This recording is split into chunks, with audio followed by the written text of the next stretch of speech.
இன்றைய இறை வார்த்தை. நான் அனுப்புகிறவரை ஏற்றுக்கொள்பவர் என்னையே ஏற்றுக்கொள்கிறார்.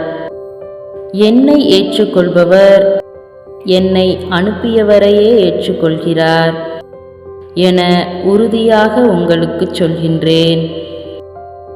தூய யோவான் எழுதிய பரிசுத்த நற்செய்தி அதிகாரம் 13 20வது இறை திருவசனம். நான் அனுப்புகிறவரை ஏற்றுக்கொள்பவர் என்னையே ஏற்றுக்கொள்கிறார். என்னை ஏற்றுக்கொள்பவர் என்னை அனுப்பியவரையே ஏற்றுக்கொள்கிறார் என உறுதியாக உங்களுக்கு சொல்கின்றேன். தூய யோவான் எழுதிய பரிசுத்த நற்செய்தி அதிகாரம் 13 20வது இறை திருவசனம்.